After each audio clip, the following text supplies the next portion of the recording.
നമ്മളൊക്കെ ഇന്നല്ലെങ്കിൽ നാളെ സംശയമില്ലാത്ത കാര്യം മരിക്കും എന്നുള്ള കാര്യം ഉറപ്പാ. ഉത്തര ക്ഷണജീവനെ, അടുത്ത ക്ഷണത്തിൽ ശരീരത്തിന്റെ ഉള്ളിൽ ഈ ജീവൻ നിലനിൽക്കോ ഇല്ലയോ എന്നുള്ളത് ആർക്കാ പറയാനായിട്ട് സാധിക്കുക? ഒരാൾക്കും പറയാൻ സാധിക്കില്ല. അതിൻ്റെ ഇടയ്ക്ക് അല്ലേ ഇങ്ങനെ മറ്റുള്ള കാര്യങ്ങൾ ഇങ്ങനെ വെറുതെ പണം ഉണ്ടാക്കാൻ വേണ്ടിയിട്ട് അധ്വാനിച്ചിട്ട് എന്താ കാര്യം? മരണമെടുത്ത ഒരാളാണ് വെച്ചാൽ അയാൾക്ക് ഇന്ന ദിവസം മരിക്കുമെന്ന് ഉറപ്പായി കഴിഞ്ഞാൽ അയാൾ സംശയമില്ല, പണം ഉണ്ടാക്കാൻ വേണ്ടിയിട്ട് ഇറങ്ങിത്തിരിക്കില്ല. നാളെ ഞാൻ മരിക്കും എന്ന് ഉറപ്പായി വിചാരിക്കുക. ആരാ പണം ഉണ്ടാക്കാൻ വേണ്ടിയിട്ട് പോവുക? ഒരാളും പോവില്ല. അയാൾ ഈശ്വരനെ ഉപാസിക്കുക മാത്രമേ ഉള്ളൂ. എപ്പോഴാണ് തൻ്റെ മരണം എന്നുള്ളത് ആർക്കും പറയുവാനായിട്ട് സാധിക്കില്ല. അദ്യവാ അബ്ദശതാന്തേവ, ചിലപ്പോ ഇന്നാവാം, ചിലപ്പോ 100 കൊല്ലം കഴിഞ്ഞിട്ടാവാം.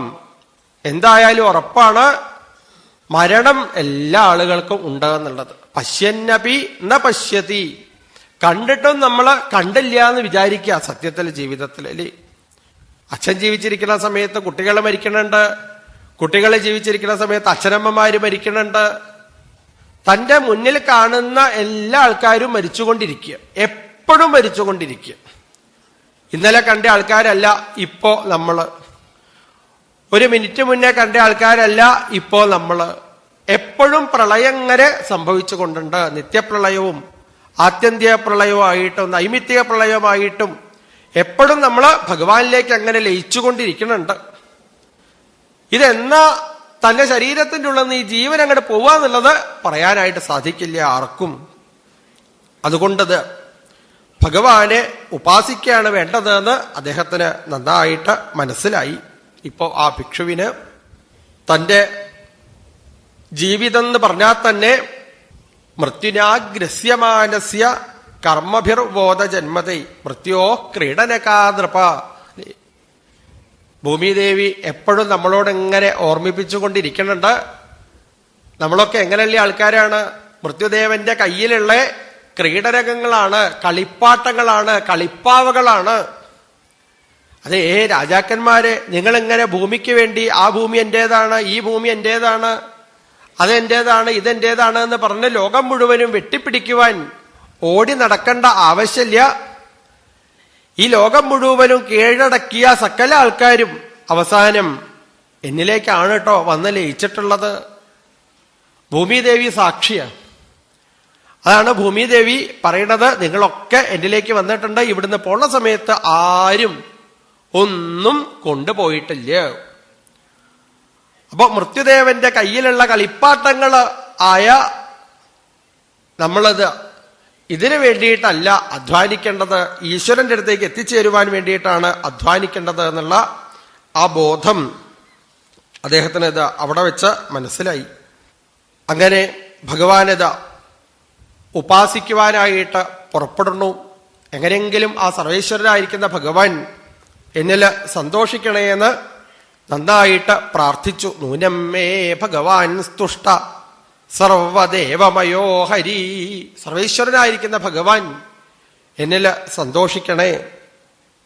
എപ്പോഴാണോ ഈ ഒരു ബോധം ഈ ഭിക്ഷുവിനുണ്ടായത്, അതോടുകൂടിയിട്ട് അദ്ദേഹം അവിടെ വെച്ച് എല്ലാ വസ്തുക്കളെയും ഉപേക്ഷിക്കുവാൻ തയ്യാറായി. അദ്ദേഹം ആലോചിച്ചു, ഇത്രയും വയസ്സായിട്ടല്ലേ എനിക്ക് ഈ ഒരു ബോധം ഉണ്ടായത്, ഇനി എനിക്ക് ഈശ്വരന്റെ അടുത്തേക്ക് എത്തിച്ചേരുവാനായിട്ട് സാധിക്കൂ?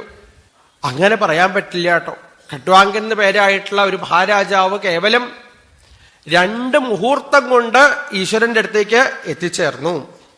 എനിക്ക് ചിലപ്പോ 2 മുഹൂർത്തത്തിനെക്കാളിലൊക്കെ കൂടുതൽ ഉണ്ടായി എന്ന് വരാം.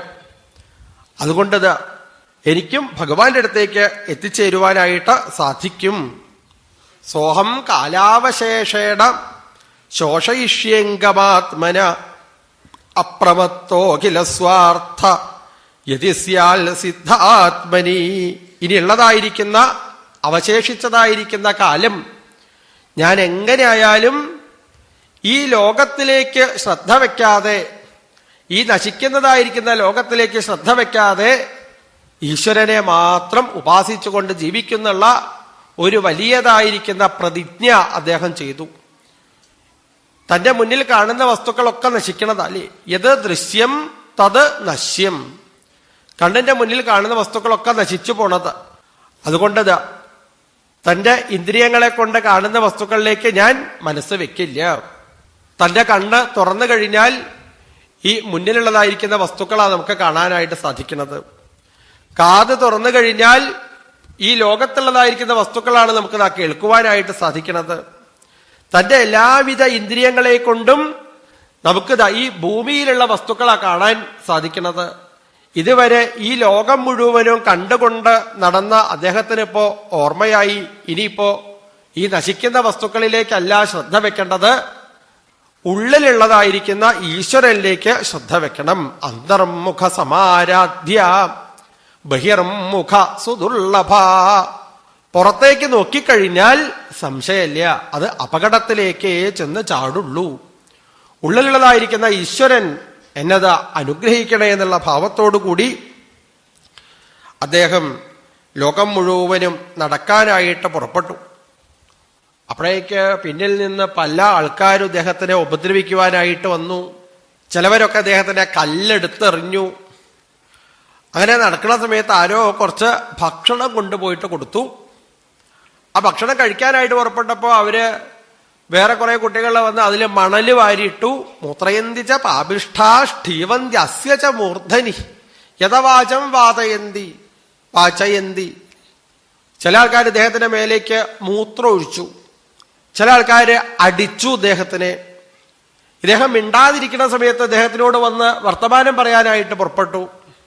എന്തായാലും ഇദ്ദേഹത്തിന്റെ ശരീരത്തിന് സുഖം കൊടുത്തില്ല. അദ്ദേഹം അവിടെ ഇരുന്ന് ആലോചിച്ചു, ഞാൻ ആരോടാ ഇപ്പോ ക്രോധിക്കേണ്ടത്, ദേഷ്യപ്പെടേണ്ടത്? ഇവരോടൊക്കെ ദേഷ്യപ്പെട്ടിട്ട് കാര്യമുണ്ടോ? ഒന്നും ചെയ്തിട്ട് കാര്യമില്ല. തന്നെ ഉപദ്രവിക്കുന്ന ആൾക്കാരോട് ഒന്നും പറഞ്ഞിട്ട് കാര്യമില്ല എന്ന് അദ്ദേഹത്തിന് ഇപ്പോ നല്ല ബോധമായി. ക്ഷമിക്കുകയാണ് വേണ്ടത് അല്ലേ? അതാണല്ലോ ഒരു സന്യാസി ശ്രേഷ്ഠൻ ഗംഗയിൽ എങ്ങനെ കുളി കഴിഞ്ഞ് വന്ന സമയത്ത് ഇപ്പുറത്ത് നിന്ന് ഒരാള് അദ്ദേഹത്തിന്റെ മുഖത്തേക്ക് തുപ്പിയിത്ര. അപ്പോ ഒന്നും പറഞ്ഞില്ല അദ്ദേഹം, സ്വാമി ഒന്നും പറഞ്ഞില്ല. പിന്നെയും പോയിട്ട് ഗംഗയിൽ പോയിട്ട് കുളിച്ചു. കുളിയൊക്കെ കഴിഞ്ഞ് വന്നപ്പോ പിന്നെയും തുപ്പി. തുപ്പ് കിട്ടാൻ കാത്തുക്കാണോ തോന്നുത്രേ അദ്ദേഹം പോയിട്ട് കുളിക്കാൻ വേണ്ടി. ഇങ്ങനെ 21 പ്രാവശ്യം ഗംഗയിൽ കുളി കഴിഞ്ഞ് വന്നപ്പോ ഈ മുഖത്തേക്ക് തുപ്പിയ ആൾക്ക് വല്ലാത്ത വിഷമം തോന്നി. അദ്ദേഹം സ്വാമിജിയുടെ കാക്കലേക്ക് വീണ് പറഞ്ഞു, ഞാൻ അറിയാതെ ചെയ്തു പോയതാണ്. അങ്ങനെയൊന്നുമില്ല. ഞാൻ സാധാരണയ്ക്ക് ഈ ഗംഗയില് ദിവസം 1 പ്രാവശ്യമേ കുളിക്കാറുള്ളൂ. ഇന്ന് നീ എന്റെ മുഖത്തേക്ക് തുപ്പിയതുകൊണ്ട് അല്ലേ 21 പ്രാവശ്യം എനിക്കിതാ ഇതില് കുളിക്കാനായിട്ട് സാധിച്ചു. അപ്പൊ ഇവരോടൊക്കെ അങ്ങനെ എതിര് പറഞ്ഞിട്ട് എന്താ കാര്യം? മിണ്ടാതിരിക്കുകയാണ് നല്ലത് എന്നുള്ള രീതിയിൽ ഭഗവത് ദൃഢനിശ്ചയ അദ്ദേഹം മിണ്ടാതിരിക്കാനായിട്ട് പുറപ്പെട്ടു. അപ്പോഴേക്ക് മറ്റുള്ളവരൊക്കെ അദ്ദേഹത്തിനെ കൊണ്ട് വർത്തമാനം പറയിപ്പിക്കാനായിട്ട് പുറപ്പെട്ടു. അദ്ദേഹം അവിടെ ഒരു യഥാർത്ഥ ഭിക്ഷുവായിട്ട് മാറി. ലോകത്തിലൂടെ നടക്കുന്ന സമയത്ത് അദ്ദേഹത്തിന് മനസ്സിലായി, ഇനി ഇവരോടൊന്നും വെറുതെ പറഞ്ഞിട്ട് കാര്യമില്ല. എന്റെ ഈ ദുഃഖത്തിനുള്ള കാരണം ഞാൻ തന്നെയാണ്. അവിടെ വെച്ചിട്ടാണ് ആ ഭിക്ഷുഗീത ആരംഭിക്കുന്നത്. ബ്രാഹ്മണൻ ഈ ദ്വിജൻ ഒരു വലിയ പാട്ട് അവിടെ വെച്ചിട്ട് പാടി. നായം ജനോമേ സുഖദുഃഖഹേതു ദേവതാത്മാ ഗൃഹകർമ്മകാല മനഃപരം കാരണമാമനന്തി സംസാരചക്രം പരിവർത്തയേദ്യൽ. ഇവരൊന്നുമല്ലാട്ടോ എന്റെ ഈ ദുഃഖത്തിന്റെ കാരണം. മറ്റുള്ളവരാണ് നമ്മളുടെ ദുഃഖത്തിന്റെ കാരണം എന്നുള്ളത് നമ്മളെങ്ങനെയാ പറയുക? സരസ്വതി നദിയുടെ തീരത്ത് കാളയും അതേപോലെ പശുവും കൂടി നിൽക്കുമ്പോ ഒരു കറുത്തതായിരിക്കുന്ന പുരുഷൻ വന്ന് ഈ കാളയുടെ 3 കാലും തല്ലി ഒടിക്കണം. അപ്പോഴാണ് പരീക്ഷിത് മഹാരാജാവ് അവിടേക്ക് വന്ന് ചോദിക്കണത് ഈ കലിപുരുഷനോട് അല്ലേ. പശു ചോദിക്കണത് കേട്ടുത്രേ, അല്ല കാളെ, നിന്റെ ദുഃഖത്തിന്റെ കാരണം ആരാ? കാളയ്ക്ക് നന്നായിട്ട് അറിയാത്രേ തന്നെ ഈ ഉപദ്രവിച്ചത് ഈ കറുത്ത പുരുഷന്. പക്ഷേ കാള അവിടെ വെച്ച് പറയണില്ല ഈ കറുത്ത പുരുഷനാണ് എന്നെ ഉപദ്രവിക്കണത് എന്നുള്ളത് അല്ലേ. എന്താ, നന്നായിട്ടറിയാം ആ കാളയ്ക്ക്, ധർമ്മത്തിന് നന്നായിട്ടറിയാം ഇവരൊന്നുമല്ല എന്റെ ദുഃഖത്തിന്റെ കാരണം, ഞാൻ തന്നെയാണ്, ഞാൻ ചെയ്തതായിരിക്കുന്ന കാര്യമാണ് എനിക്കിതാ ജീവിതത്തില് ദുഃഖമായിട്ട് വരുന്നത്. ഞാൻ ഒരാളെ അങ്ങോട്ട് അടിക്കാതെ അയാൾ ഇങ്ങോട്ട് അടിക്കില്ല, സംശയമില്ലാത്ത കാര്യം. അപ്പൊ ഞാൻ എന്തോ കഴിഞ്ഞ ജന്മങ്ങളിലോ എപ്പോഴെങ്കിലോ എന്തെങ്കിലും അപകടങ്ങൾ ജീവിതത്തിൽ കാണിച്ചിട്ടുണ്ടാവും. ആ നല്ല ബോധമുണ്ടല്ലേ ആ ധർമ്മദേവന്. ഇങ്ങനെ ഇവരൊന്നുമല്ല എന്റെ ദുഃഖത്തിന്റെ കാരണമെന്ന് നന്നായിട്ട് മനസ്സിലായി. മനോ ഗുണാൻവൈ സൃജതേ ബലീയസ്തതശ്ച കർമാണി വിലക്ഷണാനി.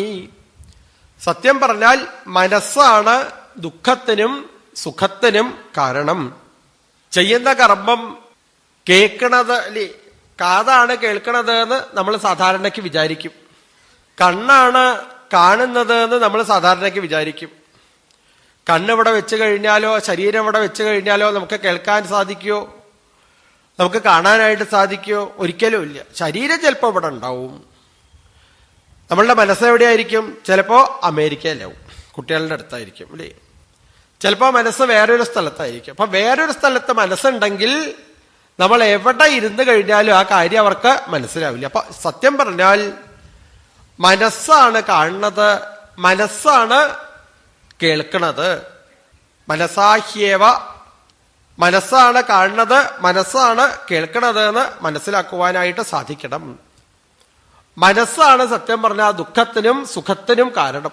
നമ്മൾ മനസ്സുകൊണ്ട് എന്താണോ സങ്കല്പിക്കുന്നത്, ഇത് ദുഃഖമാണ് സങ്കല്പിച്ചു കഴിഞ്ഞാൽ ദുഃഖമായി, ഇത് സുഖമാണ് എന്ന് സങ്കല്പിച്ചു കഴിഞ്ഞാൽ അത് സുഖമായിട്ട് മാറി. അച്ഛൻ എന്തോ സാധനം വാങ്ങാൻ വേണ്ടി പോയ സമയത്ത് കുട എടുക്കാൻ മറന്നു. വരുന്ന സമയത്ത് വല്ലാത്ത മഴ പെയ്തപ്പോ ഇദ്ദേഹത്തിന് എങ്ങനെയെങ്കിലും തന്റെ വീട്ടിലേക്ക് വേഗം എത്തിയാൽ മതി വിചാരിച്ച് വേഗം വരിക. ഓടി വരുന്ന സമയത്ത് ഇദ്ദേഹത്തിന്റെ മകൻ മഴയത്ത് ഇങ്ങനെ മഴയും കൊണ്ട് കളിക്കണ്ട അത്ര. ഒരാൾക്ക് മഴയിൽ നിന്ന് സുഖം കിട്ടണു, മറ്റൊരാൾക്ക് മഴയിൽ നിന്ന് ദുഃഖമാണ് കിട്ടുന്നത്. ഒരാളുടെ മനസ്സെന്താ പറയണത്? ഈ മഴ എനിക്ക് ദുഃഖമാണ് തരുന്നത്. ഒരാളുടെ മനസ്സ് പറയണു ഈ മഴ എനിക്ക് സുഖമാണ് തരുന്നത്. ഇങ്ങനെ സങ്കല്പം കൊണ്ടും വികല്പം കൊണ്ടും ഉണ്ടാക്കിയതായിരിക്കുന്ന മനസ്സാണ് സുഖത്തിനും ദുഃഖത്തിനും കാരണം. അതുകൊണ്ട് ഈ മനസ്സിനെ നിയന്ത്രിക്കുകയാണ് വേണ്ടത്. മനസ്സിലുള്ള എല്ലാവിധ വികാര വിചാരങ്ങളും ഇല്ലാതായി കഴിഞ്ഞാലേ ഒരാൾക്ക് ഈശ്വരന്റെ അടുത്തേക്ക് എത്തി. അതാണ് ഭാഗവതം തുടങ്ങുന്ന സമയത്ത് തന്നെ അല്ലേ, ആരാണ് ഭാഗവതം കേൾക്കാനുള്ള അധികാരി എന്ന് പറയുമ്പോ ആചാര്യസ്വാമികൾ അവിടെ വ്യാഖ്യാനം കൊടുത്തിട്ടുണ്ട്. ശ്രീധരാചാര്യസ്വാമികള് അനേക ജന്മാനുഷ്ഠിത സുഹൃതത്വേന മത്സരാദി ദോഷരഹിത ശുദ്ധ അന്ധക്കരണ അധികാരി. അന്ധക്കരണ ശുദ്ധാവണം, മനസ്സ് നന്നായിട്ട് ശുദ്ധാവണം. ആ സമയത്തെ അവർക്ക് ഭാഗവതം മനസ്സിലാവുള്ളൂ, ഭഗവാനെ മനസ്സിലാവുള്ളൂ. അപ്പോ മനസ്സിൽ എന്തെങ്കിലും വികാര വിചാരങ്ങൾ ഉണ്ടെങ്കിൽ അത് ഇല്ലാതാക്കാൻ വേണ്ടിയിട്ട് ശ്രമിക്കണം. പക്ഷെ ഇപ്പൊ നമ്മളുടെ മനസ്സ് എവിടെയാ നിൽക്കുന്നത്? ഈ മായയിലേക്ക് ബന്ധപ്പെട്ടുകൊണ്ടിരിക്കുക. മനസ്സ് 3 ഗുണങ്ങളുള്ളതിൽ അല്ലേ, നമ്മൾ കേട്ടല്ലോ നേരത്തെ, സത്വഗുണവും രജോ ഗുണവും തമോ ഗുണവും ഉള്ളതിൽ മനസ്സിൽ അധികമായിട്ടുള്ള തമോ ഗുണത്തിനെ രജോ ഗുണം കുറേശ്ശെ ഉയർത്തി തമോ ഗുണം കുറയ്ക്കാൻ വേണ്ടിയിട്ട് ശ്രമിക്കണം ആദ്യം. അങ്ങനെ തമോ ഗുണം കുറെ ഇല്ലാതായി കഴിഞ്ഞാൽ രജോ ഗുണം കുറെ കൂടി വരും. അങ്ങനെ അവസാനം രജോ ഗുണം കൂടിക്കഴിഞ്ഞാൽ ഈ രജോ ഗുണത്തിനെ സത്വഗുണം കൊണ്ട് ഇല്ലാതാക്കാൻ വേണ്ടിയിട്ട് ശ്രമിക്കണം. അങ്ങനെ രജോ ഗുണം കുറയണു, സത്വഗുണം കൂടി വരണു. മുഴുവനും ഇല്ലാതാക്കാൻ ആരെക്കൊണ്ടും സാധിക്കില്ല. കാരണം ഈ മനസ്സ് എപ്പോഴും അതേ ശരീരത്തിനോട് ബന്ധിച്ചുകൊണ്ടിരിക്കുന്നത്. കുറേശ്ശെ എങ്ങനെയായാലും നമ്മളുടെ കൂട്ടത്തില് ഈ വികാര വിചാരങ്ങൾ ഉണ്ടാവും. ആ ചളി എങ്ങനെയായാലും പോവില്ല ജീവിതത്തിൽ നിന്ന് അല്ലേ. അതിനെ സാവധാനത്തിൽ ഇല്ലാതാക്കണം എന്നുണ്ടെങ്കിൽ മനസ്സിനെ നിയന്ത്രിക്കണം. അതാണ് ചിത്തവൃത്തി നിരോധം എന്ന് പറയുന്നത്. ചിത്തത്തിലേക്ക് വരുന്നതായ എല്ലാ വൃത്തികളെയും നന്നായിട്ട് നിരോധിക്കണം. പിബന്തിയേ ഭഗവത ആത്മരസതാം കഥാമൃതം ശ്രവണപുടേഷ സംഭൃതം പുനന്തിതേ വിഷയവിദൂഷിതാശയം വ്രജന്തി തച്ചരണസരോരുഹാന്തികം. അപ്പോ നന്നായിട്ട് മനസ്സ് ശുദ്ധമായിട്ട് തീരും. സാത്വികമായിരിക്കുന്ന ഗുണം അപ്പോഴേ ഉണ്ടാവുള്ളൂ. ഭാഗവതം നന്നായിട്ട് കേൾക്കണ സമയത്തെ, ഭാഗവതം നന്നായിട്ട് പഠിക്കണ സമയത്തെ മനസ്സ് ശുദ്ധാവുള്ളൂ, അന്ധകരണം ശുദ്ധാവുള്ളൂ. അതിൽ സത്വഗുണത്തിനെ എത്രത്തോളം നമുക്ക് കൂട്ടുവാനായിട്ട് സാധിക്കണോ അത്രത്തോളം കൂട്ടിക്കഴിഞ്ഞ് അവസാനം അവര് അന്ധകരണം നന്നായിട്ട് ശുദ്ധമായി കഴിഞ്ഞാൽ അവർക്കിത് ഈ ജീവാത്മാവിന് പരമാത്മാവിന്റെ അടുത്തേക്ക് എത്തിച്ചേരുവാനായിട്ട് സാധിക്കും. ഒരു വലിയ വൃക്ഷത്തിന്റെ മുകളിലിരിക്കുന്ന രണ്ട് പക്ഷികളില് ഒന്ന് പരമാത്മാവാകുന്ന പക്ഷി, ഒന്ന് ജീവാത്മാവാകുന്ന പക്ഷി. അതിൽ ഈ ജീവാത്മാവാകുന്ന പക്ഷി ഏതോ ഒരു മധുരം കഴിക്കാൻ വേണ്ടി താഴത്തേക്ക് താഴത്തേക്ക് ദൂരത്തേക്ക് ദൂരത്തേക്ക് പറന്ന് പറന്ന് പറന്ന് പോയി. ആദ്യമൊക്കെ നല്ല പരിചയമായിരുന്നു ഈ പരമാത്മാവിനെ അടുത്തിരിക്കുമ്പോ, അല്ലേ? പക്ഷെ കുറെ ദൂരത്തേക്ക് പോയ സമയത്തോ ഇപ്പൊ പരമാത്മാവിനെ പറ്റി പറഞ്ഞു കഴിഞ്ഞാൽ അതിന് ബോധം തന്നെ ഇല്ലാത്രേ. എങ്ങനെ കല്യാണമൊക്കെ കഴിഞ്ഞ് വീട്ടില് ഇരിക്കുന്ന സമയത്ത് ആ വരന്റെ വീട്ടിലിരിക്കുന്ന പെൺകുട്ടിയോട് യാത്ര പറയാൻ വേണ്ടി പല ആൾക്കാരും വരൂലേ? ആദ്യം ആരാ യാത്ര പറയാൻ വരിക ചോദിച്ചാൽ കല്യാണത്തിന് എങ്ങനെയെങ്കിലും ഊണ് വെച്ച് പോകണമെന്ന് വിചാരിക്കുന്ന ആൾക്കാരുണ്ടാവും. അവര് ഊണൊക്കെ കഴിഞ്ഞാൽ ഇനി അവളോട് പറയാതെ എങ്ങനെയാ പോവുക? എന്നിട്ട് പോയിട്ട് പറയും ആദ്യം. അപ്പൊ പറയുമ്പോ കുറച്ചൊക്കെ ഒരു വിഷമുണ്ടാവും. അവര് പോവും. അത് കഴിഞ്ഞ് അവസാനം തനിക്ക് ഏറ്റവും വേണ്ടപ്പെട്ട ആൾക്കാർ വന്ന് യാത്ര പറയൂലേ? അങ്ങനെ അമ്മയൊക്കെ വന്ന് യാത്ര പറയുന്ന സമയത്ത് ഈ കുട്ടിക്കൊക്കെ ഉള്ളൊരു വിഷമം, എൻ്റെ ഭഗവാനെ. ആ പെൺകുട്ടി എന്ത് ചെയ്യും? വേഗം വീട്ടിലേക്ക് ഓടിപ്പോയി മുറി പോയിട്ട് കരഞ്ഞ് വാതിലടച്ച് അവിടെ കിടക്കും. അയ്യോ, എനിക്ക് അമ്മയെ വിട്ടിരിക്കാൻ പറ്റില്ലേ എന്നുള്ള രീതിയിൽ. പിന്നെ ആ പെൺകുട്ടിയുടെ ആഗ്രഹം എന്താ? എങ്ങനെയെങ്കിലും നാളെ ആവണ്ടേ ഭഗവാനെ ഇവിടുന്നൊന്ന് എന്റെ വീട്ടിലേക്ക് പോവാൻ. പിറ്റേ ദിവസം രാവിലെ എഴുന്നേറ്റു, കുളിയൊക്കെ കഴിഞ്ഞു, പുതിയ ഡ്രസ്സൊക്കെ എടുത്തിട്ട് ഭർത്താവിനോട് കൂടിയിട്ട് തന്റെ വീട്ടിലേക്ക് പോണു. എന്നിട്ട് 2-3 ദിവസം അവിടെ നിന്നു. അത് കഴിഞ്ഞ് പിന്നെയും ഭർത്താവിന്റെ വീട്ടിലേക്ക് വന്നു. പിന്നെ ഒരാഴ്ച കഴിഞ്ഞിട്ടേ പോണുള്ളൂ. ഇപ്പൊ ഒരു ദിവസം അവിടെ വന്നു പോന്നു. പിന്നെ ഇവിടുന്ന് 1 മാസം കഴിഞ്ഞിട്ടേ പോവുള്ളൂ. പിന്നെ ഇവിടുന്ന് 6 മാസം കഴിഞ്ഞിട്ടേ പോവുള്ളൂ. ഇപ്പോ 10-50 വയസ്സായി. അപ്പോഴാണ് വയ്യാതെ കിടക്കണ അച്ഛൻ ആശുപത്രി കിടക്കുമ്പോ ആ അമ്മ വിളിച്ച് പറയുക മകളോട്, അല്ലേ, മോളെ എനിക്ക് ഒറ്റയ്ക്ക് നോക്കാൻ പറ്റില്ല കേട്ടോ അച്ഛൻ, നീയും കൂടി ഒന്ന് വാ ഇവിടേക്ക് എന്ന് വിളിച്ച് പറയുമ്പോ അമ്മയോട് എന്താ ഈ സ്ത്രീ പറയണത് അറിയോ? തന്റെ മകള് പറയണത് എന്താ അമ്മ പറയണത്? എനിക്ക് അദ്ദേഹത്തിനെ നോക്കണ്ടേ, കുട്ടികളെ നോക്കണ്ടേ? ഇതൊന്നും പോരായിട്ട് ഇപ്പം തന്നെയാ വേറെ ഓരോ സാധനം കൂടി ഇദ്ദേഹം വാങ്ങിക്കൊണ്ട് വെച്ചത്, അല്ലേ? ആരായി പറയണത്? പണ്ട് അമ്മയെ വിട്ടിരിക്കാൻ 1 നിമിഷം പോലും വിട്ടിരിക്കാൻ വയ്യാത്ത ആ പെൺകുട്ടിയാണ് കുറച്ചു കാലം കഴിയുന്ന സമയത്ത് ഈ ഒരു കാര്യം പറയണത്. ഇനിയപ്പോ വരണില്ല എന്ന്, ചുരുക്കം പറഞ്ഞാൽ വരണില്ല എന്ന് തന്നെ അത് പറയണത്, അല്ലേ? അതെന്തുകൊണ്ടാ? അമ്മയോടും അച്ഛനോടും ഇഷ്ടമില്ലായിട്ടല്ല. താൻ ആരുടെ കൂട്ടത്തിലാണോ ഇരിക്കണത് അവരോട് കൂട്ടത്തിലായിരിക്കും നമുക്കിത് ബന്ധം ഉണ്ടാവുക. അപ്പൊ പരമാത്മാവിന്റെ അടുത്ത് ജീവാത്മാവാകുന്ന ആ പക്ഷി അവിടെ ഇരിക്കുമ്പോൾ പരമാത്മാവിനെ പറ്റി നല്ല ബോധം. കുറച്ചങ്ങോട്ട് കഴിഞ്ഞ സമയത്തോ ഈ മായാ അനുഭവങ്ങള്, ഈ മായാസുഖങ്ങൾ അനുഭവിച്ചു കൊണ്ടിരിക്കുമ്പോ ഇത് തന്നെയാണ് സത്യം, ഇത് തന്നെയാണ് സത്യം എന്ന് വിചാരിച്ചു കൊണ്ടിരിക്കണു. അപ്പോ ഈ മനസ്സ് ഈ ഇതിലേക്ക്, ഗുണങ്ങളിലേക്ക്, സത്വഗുണത്തിലേക്കും രജോ ഗുണത്തിലേക്കും തമോ ഗുണത്തിലേക്കും ബാധിച്ചു കൊണ്ടിരിക്കുമ്പോൾ ഇത് തന്നെയാണ് ചെയ്തുകൊണ്ടിരിക്കുന്നത്. അതിനെ കുറേശ്ശെ എങ്ങനെ നമ്മളിത് ഇല്ലാതാക്കാൻ വേണ്ടിയിട്ട് ശ്രമിച്ചു കഴിഞ്ഞാൽ സത്വഗുണം എത്രത്തോളം വർദ്ധിപ്പിക്കുവാനായിട്ട് സാധിക്കണോ അത്രത്തോളം പരമാത്മാവിന്റെ അടുത്ത് ഈ സംസാര ദുഃഖം, നമ്മൾ നേരത്തെ പറഞ്ഞു മനസ്സിനാണുള്ളത് എന്നുള്ളത്, അല്ലേ? ശരിക്കും സത്യം പറഞ്ഞാൽ ഈ ആത്മാവാണ് ദുഃഖത്തിന് കാരണം എന്ന് ചില ആൾക്കാർ പറയും. ആത്മാവ് എങ്ങനെയാ ദുഃഖത്തിന് കാരണമായിട്ട് തീരെ?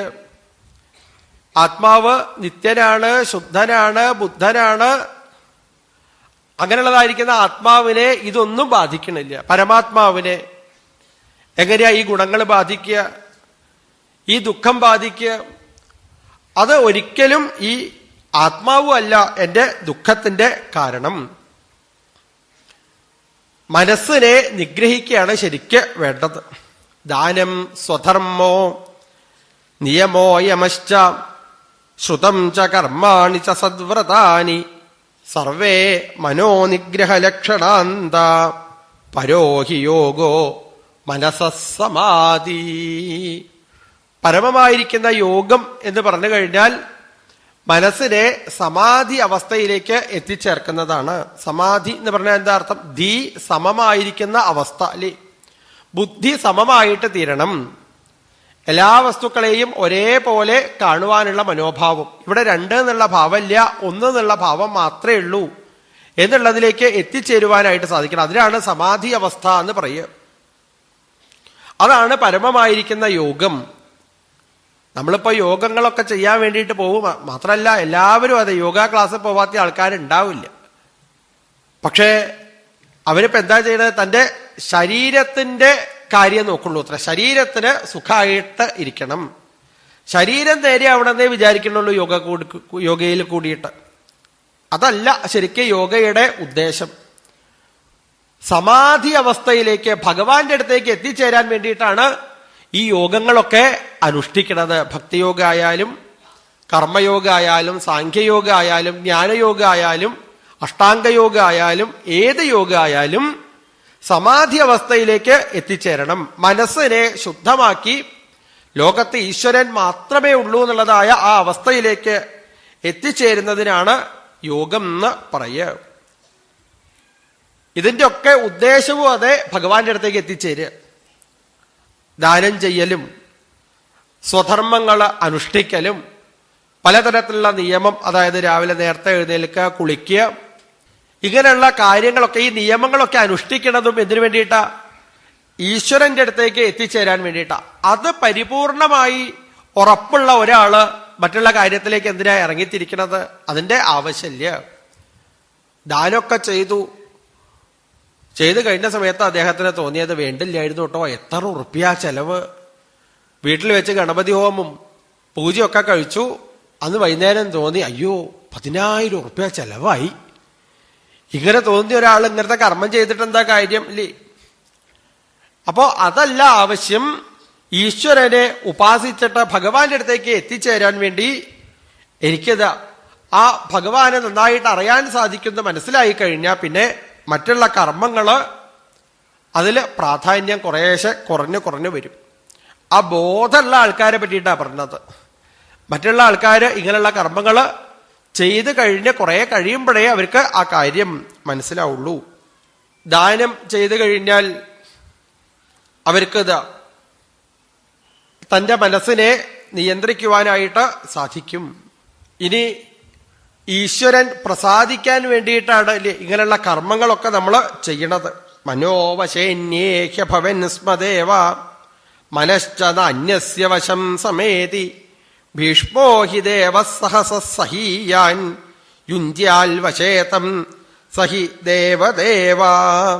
ഭഗവാനിലേക്ക് മനസ്സെത്തിക്കഴിഞ്ഞാൽ പിന്നെ ഇവിടെ ചെയ്യേണ്ടതായിരിക്കുന്ന കർമ്മത്തിനൊന്നും ഒരു പ്രാധാന്യമില്ല.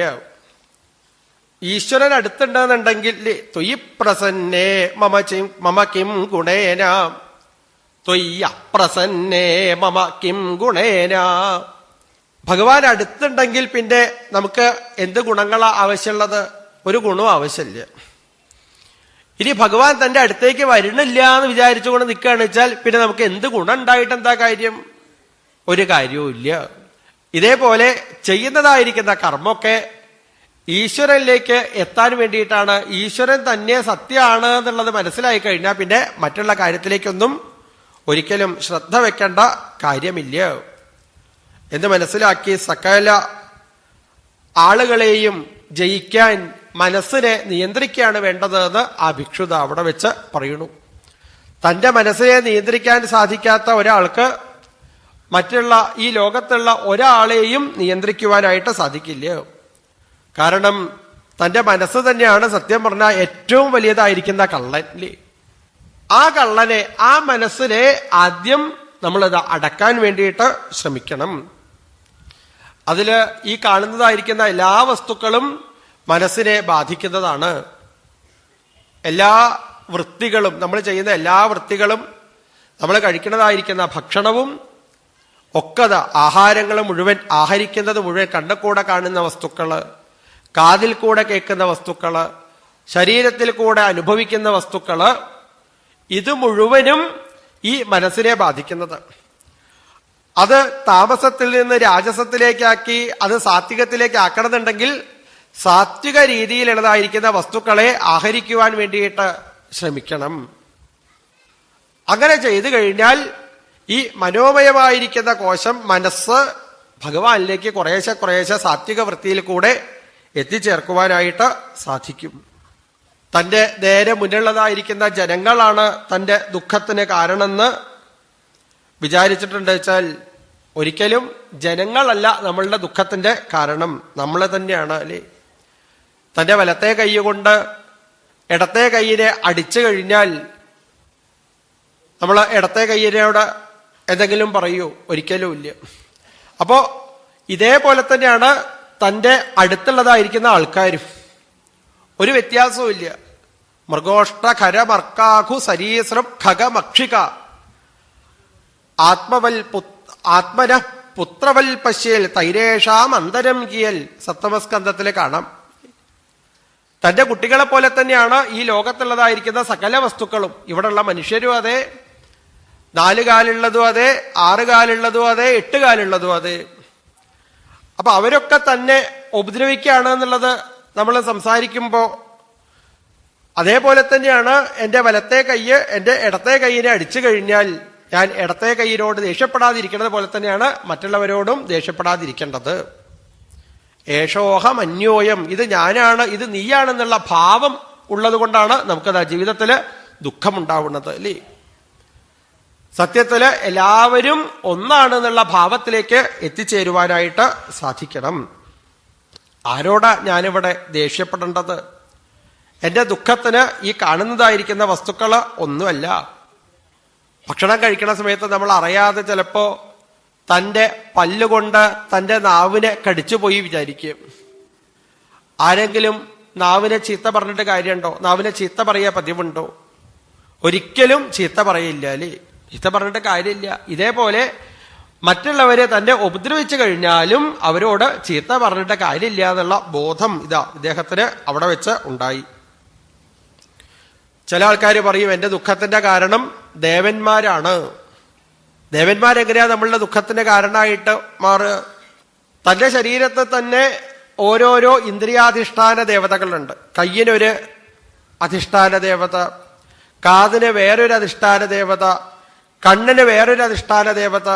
അപ്പൊ ഇവര് തമ്മിലും ദുഃഖത്തിന് ഇടയായിട്ട് വരില്ല. ഈ ദേവന്മാര് തന്നെ ദേവന്മാർക്ക് ദുഃഖത്തിന് കാരണമായിട്ട് തീരില്ലേ? അതുകൊണ്ട് ദേവന്മാരോടും ഞാനിത് കോപിച്ച് കാര്യമില്ല. ആത്മാവിന് ആണ് ദുഃഖത്തിന് കാരണം എന്ന് പറയുന്നതില് അർത്ഥമില്ല. ആത്മാവിനെ ഇതൊന്നും ബാധിക്കുന്നതല്ല. അല്ലേ, ആത്മാവ് ശരീരത്തിന്റെ ഉള്ളില് നിലനിൽക്കുന്നുണ്ട്. ആ ആത്മാവിനെ ഒന്നും ബാധിക്കണില്ല വെച്ചാൽ പിന്നെ ആത്മാവാണ് തന്റെ ദുഃഖത്തിന്റെ കാരണം എന്ന് പറഞ്ഞിട്ട് എന്താ കാര്യം? അതുകൊണ്ട് ആത്മാവിനോടും ഞാനിത് കോപിച്ചിട്ട് കാര്യമില്ല എന്ന് അദ്ദേഹത്തിന് മനസ്സിലായി. വേറെ ചില ആൾക്കാർ പറയും എനിക്കിപ്പോ ശനിദശ ആയതുകൊണ്ടാണ് ഇങ്ങനെ ദുഃഖം വരുന്നത്. ചിലപ്പോൾ ദുഃഖമൊക്കെ വരുന്ന സമയത്ത് നമ്മൾ ആരെങ്കിലും അടുത്ത് പോകുമ്പോ അവര് പറയും ഈ ഗ്രഹങ്ങൾ ഇങ്ങനെ നിൽക്കുന്നത് കൊണ്ടാട്ടോ, നിങ്ങളുടെ ഗ്രഹസ്ഥിതി കൊണ്ടാണ് നിങ്ങൾക്ക് ജീവിതത്തിൽ ഇങ്ങനെ ദുഃഖം വരുന്നത്. അത് പറയുന്നതിൽ എന്താ അർത്ഥമുള്ളത്? ഗ്രഹേർ ഗ്രഹസ്യൈവ, ഗ്രഹങ്ങൾ തമ്മിൽ തന്നെ പീഡകൾ ഉണ്ടാവുന്നുണ്ട്. അല്ലേ, അതുകൊണ്ട് ആ ഗ്രഹവും അല്ല എന്റെ ദുഃഖത്തിന്റെ കാരണം. അവരോടും ഞാൻ ഇവിടെ ഇരുന്ന് ദേഷ്യപ്പെട്ടിട്ട് കാര്യമില്ല. ഇനി ചില ആൾക്കാർ പറയും തന്റെ കർമ്മമാണ് തന്റെ ദുഃഖത്തിന്റെ കാരണം. താൻ ചെയ്യുന്ന കർമ്മം എങ്ങനെയാ തനിക്ക് ദുഃഖമായിട്ട് തീരുക? ഒരിക്കലും അത് ദുഃഖമായിട്ട് തീരില്ല. കർമാസ്തു ഹേതു സുഖദുഃഖയോശ്ചേൽ കിം ആത്മനസ്തദ്ദി ജഡാജഡത്വേ. ഈ പ്രകൃതി ജഡമാണ്. ഇതിൽ ഈശ്വരൻ വന്ന് നിൽക്കുന്ന സമയത്ത് മാത്രമേ അതിന് ജീവനുള്ളൂ. അതുകൊണ്ട് ഭഗവാനെ ഇതൊന്നും ബാധിക്കണില്ല. പിന്നെ എങ്ങനെയാ ഞാൻ ചെയ്യുന്നതായിരിക്കുന്ന കർമ്മം എന്റെ ദുഃഖത്തിന് കാരണമായിട്ട് തീരുക? വേറെ ചില ആൾക്കാർ പറയും കാലമാണ് ദുഃഖത്തിന് കാരണം. ഇപ്പോ മഴക്കാലമായതുകൊണ്ടാണ് എനിക്കിതാ ഇങ്ങനെ ദുഃഖമുള്ളത്. ഇപ്പൊ വേനൽക്കാലായിട്ടും ഇങ്ങനെ മഴ പെയ്യുന്നത് കൊണ്ടാണ് എനിക്കിത് ആ ദുഃഖത്തിന് കാരണമാണ് ആവുന്നത്. അതെങ്ങനെയാ? എല്ലാ കാലത്തും നമ്മളിവിടെ ദുഃഖം അനുഭവിച്ചു കൊണ്ടിരിക്കുന്നുണ്ട്. വേനൽക്കാലായാലും ദുഃഖം അനുഭവിക്കുന്നുണ്ട്, മഴക്കാലായാലും ദുഃഖം അനുഭവിച്ചു കൊണ്ടിരിക്കുന്നുണ്ട്. കാലം അങ്ങോട്ടും ഇങ്ങോട്ടും എപ്പോഴും മാറിക്കൊണ്ടിരിക്കുന്നുണ്ട്. എന്നാലും ഞാനിതാ ദുഃഖം അനുഭവിച്ചു കൊണ്ടിരിക്കണ്ടല്ലോ. പിന്നെ എന്തിനാ വെറുതെ ഈ കാലത്തിന് കുറ്റം പറഞ്ഞിട്ട് കാര്യം? നാഗ്നേർഹി താപ ന ഹിമസ്യതൽസ്യാൽ. ഒരിക്കലും അവരെ ദോഷം പറഞ്ഞിട്ട് കാര്യമില്ല എന്ന് മനസ്സിലാക്കിയത് അദ്ദേഹം ആ ആത്യന്തികമായിരിക്കുന്ന പദവിയിലേക്ക് എത്തിച്ചേരുവാൻ വേണ്ടി തൻ്റെ ഉള്ളിലുള്ളതായിരിക്കുന്ന സർവേശ്വരനായിരിക്കുന്ന ഭഗവാനെ ഉപാസിക്കുവാനായിട്ട് പുറപ്പെട്ടു. നിത്യനും ശുദ്ധനും ബുദ്ധനും മുക്തനും ആയിട്ടുള്ള സർവേശ്വരനായിരിക്കുന്ന ഭഗവാനെ ഉപാസിക്കുക തന്നെയാണ് വേണ്ടതെന്ന് ആ ഭിക്ഷുവിന് ഇതാ ഇപ്പോ മനസ്സിലായി. ഇത് കുറെ കഴിഞ്ഞിട്ട് മനസ്സിലാക്കേണ്ടതല്ല, ഇത് ആദ്യം തന്റെ ജീവിതത്തിലെ ആദ്യം തന്നെ മനസ്സിലാക്കേണ്ടതാണ്. അത് ഇതാ ഭാഗവതത്തിൽ ആദ്യം തന്നെ നമ്മളോട് പറയുന്നുണ്ടല്ലേ, പ്രഥമസ്കന്ധത്തിലെ 7-ാമത്തെ അധ്യായത്തില് അവിടെ ദുര്യോധനൻ യുദ്ധക്കളത്തിൽ അവിടെ അങ്ങനെ കടക്കുന്ന സമയത്ത് തന്റെ ശത്രു സൈന്യത്തിന്റെ അടിയേറ്റ ശരീരം മുഴുവനും എല്ലൊക്കെ അധികമായി ശരീരത്തിൽ ഇങ്ങനെ ചോരൊലിപ്പിച്ച് ദുഃഖിച്ച് കിടക്കുന്ന സമയത്താണ് അശ്വത്ഥാമാവ് അവിടേക്ക് കയറി വരുന്നത്. അശ്വത്ഥാമാവ് ഈ ദുര്യോധനന് ഇഷ്ടമുള്ളതായിരിക്കുന്ന എന്തെങ്കിലും പ്രവൃത്തി ചെയ്യണമെന്ന് വിചാരിച്ച് കുട്ടികളെ മുഴുവനും കൊന്ന് അവിടേക്ക് വരുന്ന സമയത്ത് ഭർത്തുപ്രിയം ദ്രൗണിരിതിസ്മ പശ്യൻ കൃഷ്ണാസുതാനാം സ്വപദാം ശിരാംസി ഉപാഹരത് വിപ്രിയമേവ തസ്യ ജുഗുപ്സിതം കർമ്മ വിഗർഹയന്തി. ദുര്യോധന മഹാരാജാവേ, അങ്ങക്കിതാ ഈ വാളിന്റെ മുകളിൽ നിന്ന് വീഴുന്നതായിരിക്കുന്ന രക്തം കണ്ടിട്ട് മനസ്സിന് കുറച്ചൊരു സുഖം കിട്ടണില്ലേ എന്ന് ചോദിക്കുമ്പോ ദുര്യോധനൻ എന്താ അവിടെ വെച്ച് പറയണത്? ജുഗുപ്സിതം കർമ്മ വിഗർഹയന്തി. അയ്യോ, എന്താ അശ്വത്ഥാമാവേ അങ്ങ് ചെയ്തത്? ഇനി കുറച്ചു നേരം കൂടി കഴിഞ്ഞാൽ ഞാനിതാ മരിക്കും, ആ കാര്യം ഉറപ്പല്ലേ? ഇനി ഞാൻ മരിക്ക കഴിഞ്ഞാൽ എന്റെ പിതൃകർമ്മങ്ങൾ ചെയ്യാൻ ഇനി ഇവിടെ ആകെ ബാക്കിയുള്ളതാരാ? ആ പാണ്ഡവരുടെ കുട്ടികളാ. ആ കുട്ടികളെ കൂടി അങ്ങതാ കൊന്നിട്ടല്ലേ ഇവിടേക്ക് വന്നത്. ആരാ പറയണത്? ആലോചിക്കണം അല്ലേ. ദുര്യോധന മഹാരാജാവ്, ലോകം മുഴുവനും വിറപ്പിച്ചതായിരിക്കുന്ന ദുര്യോധന മഹാരാജാവാണ് ഇപ്പോ ഇവിടെ വെച്ച് ഇങ്ങനെയുള്ള കാര്യം പറയുന്നത്. പാണ്ഡവരെ ഉപദ്രവിക്കാൻ പാടില്ല, അത് അദ്ദേഹത്തിന് കുറെ കാലം മുന്നേ തോന്നിയാൽ മതി. നമ്മളും ഇതേപോലെ തന്നെ അല്ലേ, വയസ്സായിട്ട് അങ്ങനെ കിടക്കുമ്പോ ശയാര പരിശോചദ്ഭി പരിവീത സ്വബന്ധുഭി വാച്യമാനോപിത ബ്രൂതേ കാലപാശവശം ഗത. മലന്ന് വയ്യാതെ അങ്ങനെ കിടക്കണ സമയത്ത് അനവധി ആൾക്കാർ കാണാൻ വരും. അപ്പോഴത്രേ തോന്നുക, വേണ്ടില്ലായിരുന്നു കേട്ടോ, ഇവർക്കെതിരായിട്ട് എന്തിനേ ഞാൻ കള്ളക്കേസ് കൊടുത്തത്. അപ്പോഴേ ആളുകൾക്ക് ഓർമ്മ വരുള്ളൂ. ഇത് കുറച്ചു കാലം മുന്നേ തോന്നിയാൽ മതി. ഈ ഭിക്ഷുവിനും അതെ, ഈ ഉണ്ടായതായിരിക്കുന്ന കാര്യങ്ങളൊക്കെ ഇത് കുറച്ചു കാലം മുന്നേ തോന്നിയിരുന്നുവെങ്കിൽ ഇപ്പൊ അദ്ദേഹത്തിന് ഈ ഒരു ദുഃഖം ജീവിതത്തിൽ അനുഭവിക്കേണ്ടതായിട്ട് വരില്ല, സംശയമില്ലാത്ത കാര്യമാണ്. നമുക്കും അതെ അവസാന കാലത്തെ ഈ ഒരു ബോധം വരുള്ളൂ. അതങ്ങനെയല്ല, കുറെ മുന്നേ തന്നെ ഉണ്ടാവേണ്ടതാണ് എന്നുള്ള ആ ഒരു ബോധം അതിലേക്കിതാ എത്തിച്ചേരുവാനായിട്ട് സാധിക്കണം. അഹം തരിഷ്യാമി ദുരന്തപാരം തമോ മുകുന്ദാഘ്രി നിഷേവയൈവ. ഞാനിതാ എല്ലാവിധ വിഷമത്തിനെയും മാറ്റി നിർത്തിക്കൊണ്ട് ഇനി ഉള്ളതായിരിക്കുന്ന സമയം സർവേശ്വരനായിരിക്കുന്ന ഭഗവാനെ ഉപാസിച്ച് ഭഗവാന്റെ അടുത്തേക്ക് എത്തിച്ചേരുന്നുള്ള ആ ഒരു ബോധത്തിലേക്ക് ആ ഭിക്ഷുവിന് എത്തിച്ചേരുവാനായിട്ട് സാധിച്ചു. ഈ ഒരു ബോധം കുറെ കഴിഞ്ഞിട്ടുണ്ടാവേണ്ടതല്ല, അപ്പോഴാണ് ഈ ഒരു ബോധം ഉണ്ടാവുന്നത് വിചാരിക്കുക. അതുവരെയുള്ളതായിരിക്കുന്ന തന്റെ ജീവിതമൊക്കെ വ്യർത്ഥമായിട്ട് തീർന്നു. എപ്പോഴാണോ ഞാൻ ഭഗവാന്റെ അടുത്തേക്ക് എത്തിച്ചേരേണ്ട ആളാണ് എന്നുള്ള ബോധം നമുക്കുണ്ടാവുന്നത്, അന്ന് മുതൽ ചെയ്യുന്ന കാര്യം മാത്രമേ നമുക്ക് ജീവിതത്തിൽ ഉപയോഗമായിട്ട് മാറുള്ളൂ അല്ലേ. ഉദ്യന്നസ്തം ചയന്നസോ തസ്യർത്ഥേയൽ ക്ഷണോനീത ഉത്തമ ശ്ലോക വാർത്തയ.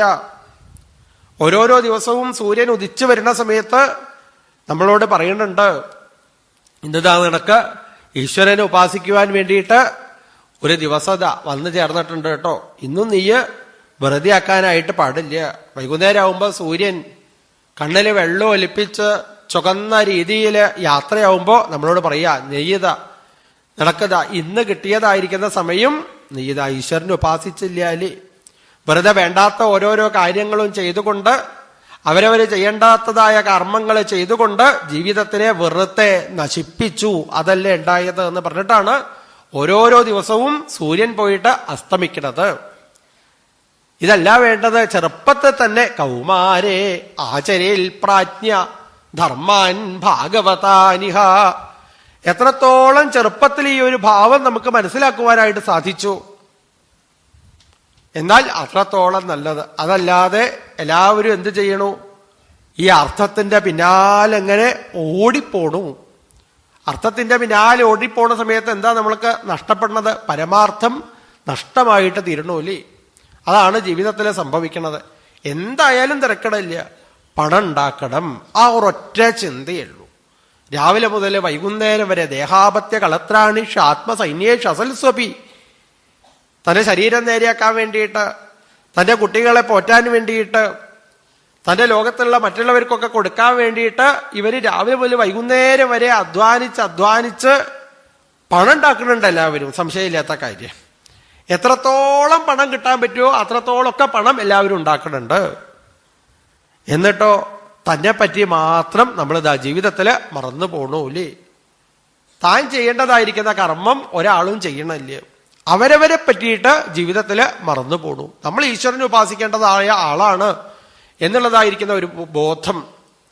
സത്യം പറഞ്ഞാൽ എല്ലാവരും അതെ നമ്മളെ വിട്ടുപോകും.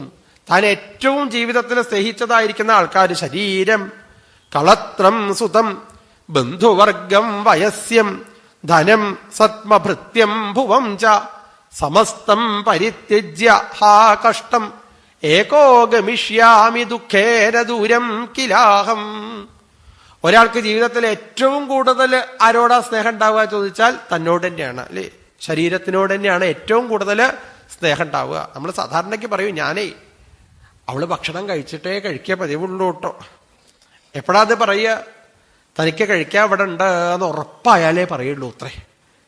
അതല്ലാതെ ഉണ്ടെച്ചാൽ കാണണം, തനിക്ക് ഭക്ഷണം കഴിക്കാനില്ല വെച്ചാൽ വിശപ്പ് അറിയണ സമയത്ത് അവരെന്നെ കഴിക്കും, സംശയമില്ലാത്ത കാര്യം. അതാണല്ലോ ഒരമ്മ ചെറിയ കുട്ടിയെയും എടുത്ത് മണലാരണ്യത്തിലൂടെ അങ്ങനെ നടക്കുന്ന സമയത്ത് അമ്മയുടെ കാല് പൊള്ളിയിട്ട് വയ്യാത്രേ. അപ്പൊ അമ്മ എന്ത് ചെയ്തു? ആ മണലിലേക്ക് തന്റെ കുട്ടിയെ അവിടെ വെച്ചു, തന്റെ കൈകൊണ്ട് കാല് ചൊറിഞ്ഞു. ആരോടാ കൂടുതൽ സ്നേഹം? തന്റെ ശരീരത്തിനോടാണോ തന്റെ കുട്ടിയോടാണോ? തന്റെ ശരീരത്തിനോട് തന്നെയാണ് സ്നേഹം അല്ലേ. ശരീരം, കളത്രം. പിന്നീട് നമ്മളിതാ വിവാഹം കഴിച്ചതായിരിക്കുന്ന ആൾക്കാരോട്, പുരുഷനെ കാണിച്ചാൽ പുരുഷനോട്, സ്ത്രീ കാണിച്ചാൽ സ്ത്രീയോട്, സുതം, പിന്നെ അതിലുണ്ടായിരുന്ന കുട്ടികളോട്, ബന്ധുവർഗം, പിന്നെ ബന്ധുക്കളോട്, വയസ്യം, സുഹൃത്തുക്കളോട്, ധനം, പിന്നീടേ ഉള്ളൂ ധനത്തിന് സ്ഥാനം. ഡോക്ടറുടെ അടുത്ത് പോയി വയ്യാന്ന് പറഞ്ഞപ്പോ ഡോക്ടർ 2 ഇഞ്ചക്ഷൻ 50,000 റുപ്യേന്റെ ചെയ്യണമെന്ന് പറഞ്ഞപ്പോ എല്ലാ വസ്തുക്കളും നമ്മളോട് ടാറ്റ പറയും. ആദ്യം പണം കിട്ടാൻ വേണ്ടിയിട്ട് എന്ത് ചെയ്യും? അടുത്തുള്ള ആൾക്കാരോടൊക്കെ പോയിട്ട് ചോദിച്ചു നോക്കും. വയസ്യം, കുറച്ച് ഭൂമി ഉണ്ടായിരുന്നു അത്രേ, ആ ഭൂമി വിറ്റാലും തരക്കടില്ല, അസുഖം മാറട്ടെ വിചാരിച്ച് ഭൂമി വിറ്റു. ഭൂമി നമ്മളോട് ടാറ്റ പറഞ്ഞു, ഇനി എൻ്റെ അടുത്തേക്ക് വന്നിട്ട് കാര്യമില്ല കേട്ടോ. പിന്നെ ഇനി എവിടുന്നാ പണം കിട്ടാന്ന് അന്വേഷിച്ച് പോയി നോക്കിയ സമയത്ത് സുഹൃജനങ്ങൾ ഉണ്ടായിരുന്നു. സുഹൃത്തിനോട് പോയിട്ട് ചോദിച്ചു. കുറെ കഴിഞ്ഞപ്പോ അവരും പറഞ്ഞു ഇങ്ങോട്ട് വന്നിട്ട് കാര്യമില്ല. കുറച്ച് കഴിഞ്ഞ സമയത്ത് മക്കളോട് ചോദിച്ചു അല്ലേ, അവരും പറഞ്ഞു അച്ഛാ ഉള്ളതൊക്കെ ഞാൻ ഇപ്പൊ അതിന് വേണ്ടിയിട്ട് ചെലവഴിച്ചു കേട്ടോ, ഇനി എനിക്കും ജീവിക്കണ്ടേ, കുറച്ച് എന്റെ കയ്യിൽ പണം ഉള്ളൂ എന്ന് പറഞ്ഞ് അവരും ടാറ്റ പറഞ്ഞു. ശരീരം, കളത്രം. ഭാര്യയ്ക്ക് മാത്രം അല്ലെങ്കിൽ ഭർത്താവിന് മാത്രം അയ്യോ പോവാ, എങ്ങനെയാ ഞാൻ ഇവിടുന്ന് പോവുക, അദ്ദേഹത്തിനെ അന്വേഷിച്ചിട്ടല്ലേ, അദ്ദേഹത്തിനെ ആലോചിച്ചിട്ടല്ലേ ഞാനിതാ ഇവിടേക്ക് വന്നിട്ടുള്ളത് എന്നുള്ള രീതിയിൽ ആ സ്നേഹബന്ധം കൊണ്ട് കുറേയൊക്കെ സഹിച്ച് അവര് നിൽക്കും. കുറെ കഴിഞ്ഞാൽ അവർക്കും മടുക്കും. 1 മാസം, 2 മാസം, 6 മാസം, 10 മാസം, 2 കൊല്ലം, 5-8 കൊല്ലമൊക്കെ അങ്ങനെ കിടക്കുന്ന സമയത്ത് ആർക്കാ മടുക്കാതിരിക്കുക? എല്ലാവർക്കും അടുത്ത് സകല ആൾക്കാരും നമ്മളോട് ടാറ്റ പറയും, സംശയമില്ലാത്ത കാര്യം. ഏകോ ഗമിഷ്യാമി ദുഃഖേര ദൂരം കിലാഹം. അങ്ങനെ ഒറ്റയ്ക്ക് പോകേണ്ടതായിരിക്കുന്ന ഒരു വലിയതായിരിക്കുന്ന യാത്ര വരും, വിളിക്കും, ഞാൻ പോകും. അയാൾ വന്ന് വിളിക്കുന്ന സമയത്ത് എല്ലാവരും ഇവിടുന്ന് പോകേണ്ടതായിട്ടുള്ളത്. അത് സംശയമില്ലാത്ത കാര്യം. വന്ന് വിളിക്കുന്ന സമയത്ത് നാളെ വരാട്ടോ, മറ്റന്നാൾ വരാട്ടോ, എങ്ങനെ ചിരിച്ച് പറഞ്ഞിട്ടും കാര്യമില്ല അല്ലേ. അദ്ദേഹത്തിന്റെ കൂടെ എല്ലാവരും ഇവിടുന്ന് പോവേണ്ടതാണ്. ആ പോകുന്ന സമയത്ത് നമുക്കിത് ഒറ്റയ്ക്കേ പോവാനായിട്ട് സാധിക്കുള്ളൂ. സുകൃതം ദുഷ്കൃതം ചെയ്വ ഗച്ഛന്തം അഭി ഗച്ഛതീലേ. ചെയ്തതായിരിക്കുന്ന സുകൃതമുണ്ടോ ജീവിതത്തില്, നമ്മൾ ചെയ്തതായിരിക്കുന്ന ദുഷ്കൃതമുണ്ടോ, ഇത് മാത്രമേ നമ്മളുടെ കൂട്ടത്തില് നമുക്കിത് കൊണ്ടുപോവാനായിട്ട് സാധിക്കുള്ളൂ. അതുകൊണ്ട് കിട്ടിയതായിരിക്കുന്ന സമയത്ത് ഈശ്വരനെ ഉപാസിച്ച് ഭഗവാന്റെ അടുത്തേക്ക് എത്തിച്ചേരുവാനായിട്ട് സാധിക്കണം. അതല്ലാതെ ഈ കാണുന്നതായിരിക്കുന്ന മായാവസ്തുക്കളിലേക്ക് മാത്രം മനസ്സ് വെച്ചു കഴിഞ്ഞാൽ ആ മനസ്സ് വിഷയാൻ ധ്യായതശ്ചിത്തം വിഷയേഷു വിഷജ്യതേ മാമനുസ്മരതശ്ചിത്തം മയ്യേവ പ്രവിലീയതേ. വിഷയങ്ങളിലേക്കാണ് നമ്മളുടെ മനസ്സ് പോകുന്നതെങ്കിൽ അവരിതാ പിന്നെയും വിഷയികളായിട്ട് മാറും. സംശയമില്ലാത്ത കാര്യം. പിന്നെയും മരിക്കേണ്ടതായിട്ട് വരും, പിന്നെയും ജനിക്കേണ്ടതായിട്ട് വരും, പിന്നെയും മരിക്കും, പിന്നെയും ജനിക്കും. ആ സമയത്ത് ഇവര് ഈശ്വരനെ ഉപാസിക്കുന്നില്ല വെച്ചാൽ ഇങ്ങനെതാ പുനരപി ജനനം പുനരപി മരണം പുനരപി ജനനീ ജഠരേ ശയനം. ഇങ്ങനെ ഈ കാലചക്രത്തിലൂടെ അങ്ങോട്ടും ഇങ്ങോട്ടും ഇട്ട് ഓടിക്കാനുള്ളതല്ല നമ്മളുടെ ശരീരത്തിന്റെ ഉള്ളിലുള്ളതായിരിക്കുന്ന ഈ ജീവാത്മാവ്. ആ ജീവാത്മാവിന് ഒരു വലിയതായിരിക്കുന്ന ലക്ഷ്യമുണ്ട്. ആ ലക്ഷ്യമാണ് പരമാത്മാവിന്റെ അടുത്തേക്ക് എത്തിച്ചേരുക എന്നുള്ളത്. ആ ലക്ഷ്യത്തിനെ മനസ്സിലാക്കിക്കൊണ്ട് അവിടേക്ക് എത്തിച്ചേരുവാനായിട്ട് സാധിക്കണം. അതിന് ഏറ്റവും എളുപ്പമായിട്ടുള്ള മാർഗം ഇത്യേതൻ മുനിതനയാസ്യ പത്മഗന്ധ പീയൂഷം ഭവഭയഭിൽ പരസ്യ പുംസ സുശ്ലോകം ശ്രവണപുടയ്യ പിബത്യഭീക്ഷണം പാന്ഥ അധ്വപരിശ്രമം ജഹാദി. മുനിതനയാസ്യ പത്മഗന്ധ പീയൂഷം. സാക്ഷാൽ വേദവ്യാസ മഹർഷിയുടെ പുത്രനായിരിക്കുന്ന ശ്രീശുബ്രഹ്മർഷിയുടെ മുഖത്തിൽ നിന്നും ഒഴുകി വന്നതായ ഈ ഭാഗവത കഥകള് അത് കേട്ടുകൊണ്ട് ആർക്കാണോ നടക്കുവാനായിട്ട് സാധിക്കുന്നത്? നമ്മളൊക്കെ പാന്തന്മാരാ, വഴിയാത്രക്കാര്. എങ്ങോട്ടുള്ള വഴിയാത്രക്കാരാ ചോദിച്ചാൽ പരമാത്മാവിന്റെ അടുത്തേക്കുള്ള വഴിയാത്രക്കാരാണ്. ആ വഴിയാത്രക്കാർക്ക് ഇതാ ഈ ഭാഗവതത്തിന്റെ വഴിയിൽ കൂടിയാണ് അവർക്ക് സഞ്ചരിക്കുവാനായിട്ട് സാധിക്കുന്നതെങ്കിൽ അവർക്ക് പെട്ടെന്ന് തന്നെ ആ പരമാത്മാവിന്റെ അടുത്തേക്ക്, ഭഗവാന്റെ അടുത്തേക്ക് എത്തിച്ചേരുവാനായിട്ട് സാധിക്കും. കാട്ടിൽ കൂടെ പോണ സമയത്ത് വഴി അറിയുന്ന ഒരാൾ നമ്മളുടെ കയ്യെ പിടിക്കാണ്ടെങ്കിൽ പെട്ടെന്ന് ഈ കാട്ടിൽ നിന്ന് പുറത്തേക്ക് കടക്കാൻ പറ്റൂലേ. ഇല്ലാന്ന് വെച്ചാലോ വഴി അറിയാത്ത ആൾക്കാരുടെ കയ്യെ പിടിച്ചിട്ടാണ് നമ്മൾ പോണതെങ്കിലോ നമ്മളിപ്പോ ആരുടെ കയ്യാ പിടിക്കണത്? അന്ധായത അന്ധേരുപനീയമാന. ഒരു കണ്ണുപൊട്ടൻ മറ്റൊരു കണ്ണുപൊട്ടന്റെ കയ്യെ പിടിച്ചിട്ടാണ് നടക്കണത്. എന്നിട്ടോ രണ്ടുപേരും കൂടിയും പോയിട്ട് താഴത്തേക്ക് കുഴിയിലേക്ക് ഇങ്ങനെ വീഴുക അല്ലേ. അപ്പോഴാണ് ഭഗവാൻ ശ്രീകോലിനുള്ളിൽ നിന്ന് ഇങ്ങനെ കൈ ഓട്ടി ചിറക്കണത്. നിന്നോട് ഞാൻ എത്ര പ്രാവശ്യം പറഞ്ഞു അതിൽ കൂടെ പോണ്ടാട്ടോ, നീ അതിൽ കൂടെ പോയാ ഇനിയും വീഴും, സംശയമില്ലാത്ത കാര്യ, എത്ര പ്രാവശ്യം പറഞ്ഞു. അതുകൊണ്ടതാ ഈ ഭാഗവത സൂര്യന്റെ വെളിച്ചത്തിൽ കൂടെ യാത്രയാവാൻ വേണ്ടിയിട്ട് ശ്രമിക്കൂ. എന്നാൽ അവർക്ക് പരമാത്മാവിന്റെ അടുത്ത് പാന്തഹ അധ്വപരിശ്രമം ജഹാദി. എല്ലാവർക്കും ആ ഭഗവാന്റെ അടുത്തേക്ക്, പരമാത്മാവിന്റെ അടുത്തേക്ക് എത്തിച്ചേരുവാനായിട്ട് സാധിക്കും. അതിന് ഏറ്റവും എളുപ്പമായിട്ടുള്ള മാർഗം ഈ ഭാഗവതം പഠിക്കലാണ് എന്ന് ഓരോരോ കഥയിൽ കൂടിയും ഓരോരോ ഉപദേശത്തിൽ കൂടിയും നമ്മളത് ബോധിപ്പിക്കണം. കുറെ കഴിഞ്ഞാൽ നിർവിദ്യ നഷ്ടദ്രവിണ. സംശയമില്ല, ഉണ്ടാക്കി വെച്ചതായിരിക്കുന്ന എല്ലാ വസ്തുക്കളും ഇതുവരെ പണം ഉണ്ടാക്കി, ആ പണം പോയി. കുട്ടികളാണ് കേമെന്ന് വിചാരിച്ചു, കുറച്ചു കഴിഞ്ഞ സമയത്ത് കുട്ടികളതാ തൻ്റെ അടുത്തല്ല. പ്രിയാപ്രിയ വിയോഗ സയോഗ ജന്മ ശോകാഗ്നിന. അച്ഛനമ്മമാര് വിചാരിക്കും കുട്ടികളെ അടുത്തിരിക്കണം എന്ന്. അവരൊന്നും ഇപ്പം അടുത്തില്ല. എവിടെയാ കുട്ടികളെ കല്യാണം കഴിച്ചു കൊടുക്കാതിരിക്കാൻ പറ്റൂ? അവരെ കല്യാണം കഴിച്ചു കൊടുത്തു, അവരടുത്തിരിക്കണില്ല. സംസാരചക്രഗസന ഗ്രസതാം പ്രണീത. ഈ സംസാരചക്രം എന്ന് പറഞ്ഞാൽ ദുഃഖം മാത്രമാണ്. എന്തുകൊണ്ട് നോക്കിയാലും ദുഃഖം മാത്രമാണ്. അപ്പൊ ഈ ദുഃഖത്തിൽ എങ്ങനെ ജീവിക്കല്ല വേണ്ടത്. ആത്യന്തികമായിരിക്കുന്ന സുഖം അത് ഭഗവാന്റെ പദമാണ്, ഭഗവാന്റെ അടുത്തേക്ക് എത്തിച്ചേരുകയാണ് വേണ്ടത് എന്നുള്ളതായിരിക്കുന്ന ബോധം എത്രത്തോളം ചെറുപ്പത്തിൽ ഉണ്ടാവാൻ സാധിക്കുമോ അത്രത്തോളം ചെറുപ്പത്തിൽ ഉണ്ടായാൽ മാത്രം പോരാ, അതിനനുസരിച്ച് ജീവിക്കുവാനായിട്ട് സാധിച്ചു കഴിഞ്ഞാൽ സാത്വികമായിരിക്കുന്ന രീതിയിലുള്ള ജീവിതമാണിത് ഒരാൾക്ക് ജീവിതത്തിൽ കിട്ടുന്നതെങ്കിൽ അവർക്ക് സംശയമില്ല ഭഗവാന്റെ അടുത്തേക്ക് എത്തിച്ചേരുവാനായിട്ട് സാധിക്കും. ഇനി അതൊന്നുമല്ല, കണ്ണിന്റെ മുന്നിൽ കാണുന്ന വസ്തുക്കൾ മാത്രമാണ് സത്യം, ഞാൻ ഇങ്ങനെ തന്നെ നടക്കുള്ളൂ എന്നാണ് ഒരാൾ വിചാരിക്കുന്നതെങ്കിൽ അവർക്കിത് ഇവിടെ തന്നെ മൃത്യോ ക്രീഡനകായത, മൃത്യുദേവന്റെ കളിപ്പാട്ടങ്ങള് എപ്രകാരമാണോ ഭൂമിയിലേക്ക് ഇങ്ങനെ അലിഞ്ഞു ചേരുന്നത് അതേപോലെ എല്ലാവരും ഈ ഭൂമിയിലേക്ക് തന്നെ അലിഞ്ഞു പോവും എന്നുള്ളതായിരിക്കുന്ന ബോധം അത് ചെറുപ്പത്തിൽ തന്നെ ഉണ്ടാവണമെന്ന് ഇത് പ്രത്യേകമായിട്ട് ഇവിടെ അനുസ്മരിക്കണു.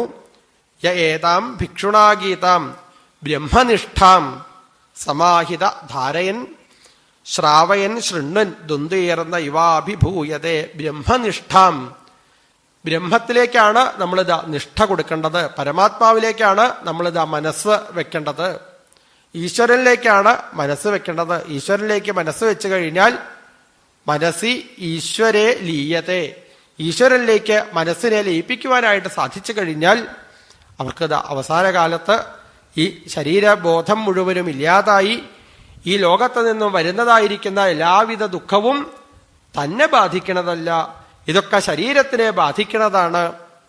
താൻ ഇതിനൊന്നും വേണ്ടിയിട്ടല്ല ഇവിടെ ജീവിക്കുന്നത്, ഈശ്വരനെ ഉപാസിക്കുവാൻ വേണ്ടിയിട്ടാണ് ജീവിക്കുന്നത് എന്നുള്ള ഒരു ബോധമുണ്ടായി അവർക്കിതാ ബ്രഹ്മനിഷ്ഠനായിട്ട് ഭഗവാന്റെ അടുത്തേക്ക് എത്തിച്ചേരുവാനായിട്ട് സാധിക്കും എന്ന് പറഞ്ഞുകൊണ്ടാണ് ആ പ്രകരണം പറഞ്ഞ് സമർപ്പിച്ചത്.